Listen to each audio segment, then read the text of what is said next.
ಆ, ಮನುಷ್ಯ ಅಂದಮೇಲೆ ಅವನಿಗೆ ಬೇರೆ ಬೇರೆ ಥರ ಬಯಕೆಗಳು ಇದ್ದೇ ಇರ್ತವೆ. ಸೊ ಅದರಲ್ಲಿ 13 ಥರದ ಬಯಕೆಗಳು ಅಥವಾ ವೇಗಗಳು ಅಥವಾ ನ್ಯಾಚುರಲ್ ಅರ್ಜಸ್ ಅಂತೇಳಿ ಕರಿತೀವಿ. ಅದನ್ನು ತಡಿಬಾರ್ದು ಅಂತೇಳಿ ಆಯುರ್ವೇದ ಶಾಸ್ತ್ರದಲ್ಲಿ ಹೇಳಿರುವಂಥದ್ದು. ಸೊ ಅದನ್ನು ತಡೆಯೋದ್ರಿಂದ ಬೇರೆ ಬೇರೆ ಕಾಯಿಲೆ ಬರುತ್ತೆ ಅಂತ.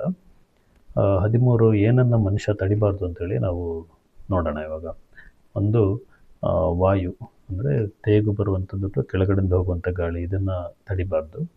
ಎರಡನೇದಾಗಿ ಮಲ ಬಂದ ಕೂಡಲೇ ನಾವು ಹೋಗಬೇಕು, ಅದನ್ನು ಕೂಡ ತಡಿಬಾರ್ದು. ಮೂರನೇದಾಗಿ ಮೂತ್ರ, ಅದಾದಮೇಲೆ ಸೀನ್ ಬರುವಂಥದ್ದು, ಅದಾದಮೇಲೆ ಏನಾದರೂ ಕೆಲಸ ನಾವು ಮಾಡಿ ನಮಗೆ ಎದುಸಿರು ಬರ್ತಾ ಇರುತ್ತಲ್ಲ ಅದನ್ನು ನಾವು ತಡಿಬಾರ್ದು. ಅದಾದಮೇಲೆ ಬಾಯಾರಿಕೆಯನ್ನು ತಡಿಬಾರ್ದು, ಹಸಿವೆಯನ್ನು ತಡಿಬಾರ್ದು, ನಿದ್ರೆಯನ್ನು ತಡಿಬಾರ್ದು, ಕೆಮ್ಮು, ಅದಾದಮೇಲೆ ನಮಗೆ ಆಕಳಿಕೆ ಬರುವಂಥದ್ದು, ಇನ್ನೊಂದು ಏನು ಅಂತ ಹೇಳಿದ್ರೆ ಕಣ್ಣೀರು, ಆಮೇಲೆ ವಾಂತಿ, ಅದಾದಮೇಲೆ ಗಂಡು ಹೆಣ್ಣು ಸೇರಿದಾಗ ಏನೊಂದು ತೃಪ್ತಿಯನ್ನು ಹೊಂದುತ್ತಾರೆ, ಆ ಸಂದರ್ಭವನ್ನು ಕೂಡ ತಡಿಬಾರ್ದು ಅಥವಾ ವೀರ್ಯವನ್ನು ತಡಿಬಾರ್ದು ಅಂತೇಳಿ ಆಯುರ್ವೇದ ಶಾಸ್ತ್ರ ಹೇಳುತ್ತೆ. ಇದನ್ನು ತಡೆಯೋದ್ರಿಂದ ಬೇರೆ ಬೇರೆ ಥರದ ಕಾಯಿಲೆಗಳು ಬರುತ್ತೆ. ಅದೇನು ಬರುತ್ತೆ ಅಂತೇಳಿ ನಾವು ಮುಂದಿನ ದಿನಗಳಲ್ಲಿ ನೋಡೋಣ.